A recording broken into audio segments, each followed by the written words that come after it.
जय हिंद जवानों। आज आपके लिए मैं टॉपिक लेके आया हूँ हमारे YouTube channel advocate Mahendra Singh के ऊपर। सिक्योरिटी गार्ड के गुण, सिक्योरिटी गार्ड के अंदर क्या गुण होना चाहिए जो एक सिक्योरिटी गार्ड को एक अच्छे गार्ड के रूप में बनाने के लिए उसके क्या गुण होते हैं वो आपको मैं बताता हूँ बोर्ड के ऊपर। सिक्योरिटी गार्ड के अंदर 7 गुण होने चाहिए। जो पहला गुण है वो है ईमानदारी। क्या है? पहला है ईमानदारी। अब ईमानदारी कैसे होती है सब? तो ईमानदारी सुरक्षा के साथ विश्वास, भरोसा, सुरक्षा के साथ विश्वास और भरोसा। जैसे कि आप कहीं बैंक के अंदर ड्यूटी कर रहे हैं, माना कि आईसीआईसी बैंक में ड्यूटी कर रहे हैं, उस बैंक के दौरान ईमानदारी गार्ड की क्या होती है? सुरक्षा के साथ भरोसा। सुरक्षा के साथ भरोसा। सुरक्षा के साथ भरोसा ये है कि आप सिक्योरिटी गार्ड मतलब हो गया सुरक्षा करना, साथ में आ गया भरोसा के साथ भरोसा। तो गार्ड की ड्यूटी के अंदर एक सुरक्षा के तौर पे तो है ही है, लेकिन उसके ऊपर भरोसा इतना होता है कि अगर मैं इस ब्रांच से कुछ काम से लंच कर रहा हूँ या कुछ काम है किसी कस्टमर को बता रहा हूँ, समझा रहा हूँ, उस दौरान कुछ होता है तो मुझे पूरा विश्वास है कि मेरा सिक्योरिटी गार्ड लगा हुआ है, मुझे पूरा विश्वास है। मतलब भरोसा किसको? क्लाइंट को, आईसीआईसी बैंक मैनेजर को या आईसीआईसी को बैंक को पूरा भरोसा विश्वास है किसके ऊपर? Security guard. तो वो एक ईमानदारी गार्ड। तो ईमानदारी ये प्रतिबद्ध करती है कि सुरक्षा के साथ भरोसा। सेकंड है सतर्कता और चौकन्ना रहना। सतर्क में आप समझ गए, उसी शब्द में उसके अंदर है सतर्क रहना, एकदम बिल्कुल अलर्ट। और चौकन्ना का मतलब बिल्कुल अलर्ट। किसी सामान आवक और जावक के लिए उसके नज़र रखनी, पैनिक नज़र रखनी कि क्या सामान आ रहा है, क्या जा रहा है।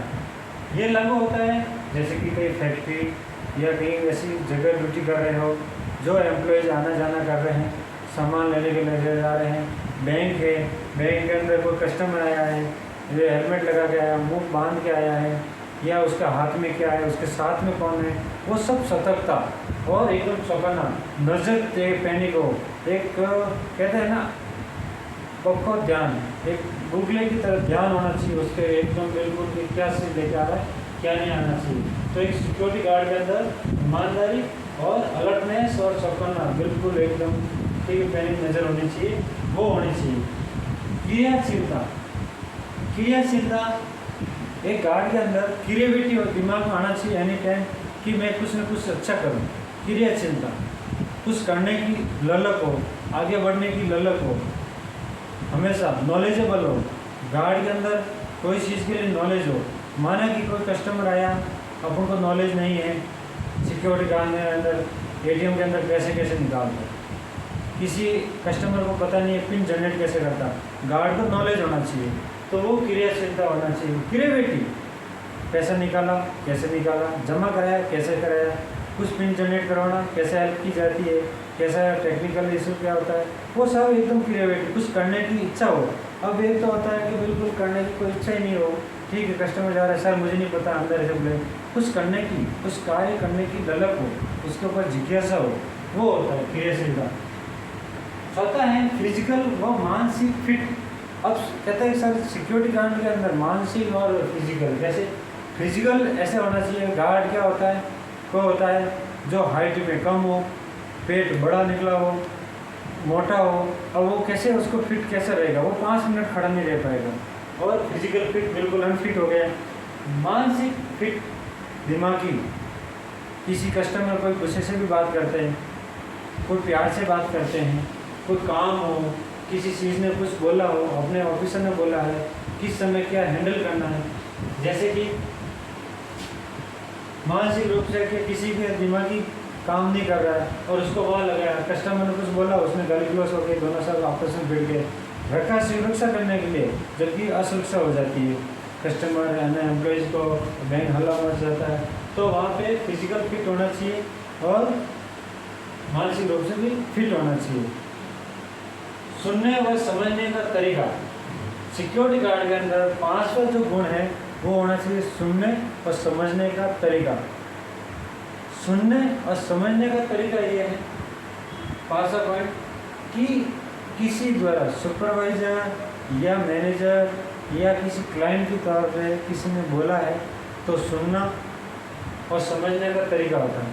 सुनने का तरीका होता है किसी चीज़ का अर्थ का 2 अर्थ निकालते हैं। कोई कहता है कि ऐसा करना, तो उसका अर्थ अलग निकाल के, सर आपने तो ऐसा बोला था, मैंने ऐसा कर दिया, उसका अर्थ अलग निकाल के कर देगा। ठीक है। और सुनने का, सर मैंने तो ये नहीं ये सुना था, मैंने तो ये दिया नहीं दिया, मैंने सोचा ऐसा हो जाएगा, वो होता है। समझने का, मैंने कुछ ऐसा बोला, नहीं सर आपने ऐसा बोला था, मैंने ऐसा कर दिया। तो वो समझने और सुनने का जो कम्युनिकेशन है वो नहीं होता है, तो वहाँ पे गार्ड का डिसपॉइंट हो जाता है। तो अगर गार्ड को अच्छा गुण में होता है तो सुनना और समझने का तरीका उसको आना चाहिए। क्लाइंट द्वारा दिए गए दिशा निर्देशों की पालना करने की क्षमता। 6वां गुण है कि किसी क्लाइंट ने बोला कि गार्ड साहब बैंक 3 बजे शटर डाउन करना है, मतलब 3 बजे डाउन करना है, उसको करने का दिशा निर्देश दिया, उसको पालने करने की क्षमता होनी चाहिए। नहीं सर उसने ऐसा कह दिया, कस्टमर ने ऐसा कह दिया, अरे नियम है, फॉलो है, उसको दिशा निर्देश अपन को मिला है, उसको फॉलो करना है, उसको कोई नहीं मानता है, उसको फॉलो करवाना है, ये अपनी ड्यूटी बनती है। रेगुलर कोई कस्टमर आता है, वो कहता है नहीं गार्ड साहब मैं कल तो आया था 3:30 बजे, तब तो ऐसा काम हुआ था, ये 5 बजे हुआ था, ऐसा नहीं होना चाहिए। उस दिशा निर्देशों की पालना कराने की क्षमता होनी चाहिए, वो गार्ड का एक गुण होता है। फिर ऐसा 7वां पॉइंट है टीम वर्क। टीम वर्क में होता है कि जैसे कोई गार्ड है, जैसे कि दिन में करता है या सेकंड शिफ्ट में करता है, ऐसा कोई गार्ड है, अब जैसे कि 1:50 पे कुछ काम दिया, वो नहीं हुआ, उससे सेकंड शिफ्ट वाला गार्ड आ गया, उसको काम करवाना है, गार्ड साहब ये हैंड ओवर किया और ये काम करना। अगर टीम वर्क होगी तो वो दूसरे उनको क्लाइंट को वो काम मिल जाएगा। अगर टीम वर्क नहीं होगी तो क्या आपके ड्यूटी के दौरान आया था, मैं ये नहीं करूँगा, आप जाना, आपका काम जाना है, वो वहाँ पे टीम वर्क नहीं होगी, लड़ाई झगड़ा बहसबाजी हो जाएगी। तो अपन को ये चीज़ ध्यान रखना है, team work most important, team work. एक हाथ से अंगुली होती है, 5 अंगुली पूरा हाथ होता है नहीं होता है, तो एक हाथ से ताली नहीं बजती है, दोनों हाथ से बजती है, तो दोनों हाथ हुई तो ताली बज गई, नहीं तो क्या होता है एक हाथ से बजती नहीं है। तो टीम वर्क वही काम करती है जो एक संस्था के अंदर कोई भी कार्य को रोकना नहीं, और उसके दौरान जो सिक्योरिटी गार्ड अंदर टीम वर्क होकर काम करते हैं वो बेस्ट रहता है, वहाँ से एकदम बिल्कुल होता है, कोई किसी प्रकार की कंप्लेंट नहीं आती है। तो इस प्रकार अपने सिक्योरिटी गार्ड के अंदर ये 7 गुण होने चाहिए एडवांटेज, वो सिक्योरिटी गार्ड के अंदर होते हैं। उस गार्ड को उसकी ग्रोथ के लिए, उसके लिए किसी प्रकार की कोई भी जिस एजेंसी द्वारा जिसको लगा हुआ है उसके द्वारा किसी प्रकार की कोई कंप्लेन नहीं आएगी और उसको बेनिफिट मिलेगा। Thank you. जय हिंद, जय भारत।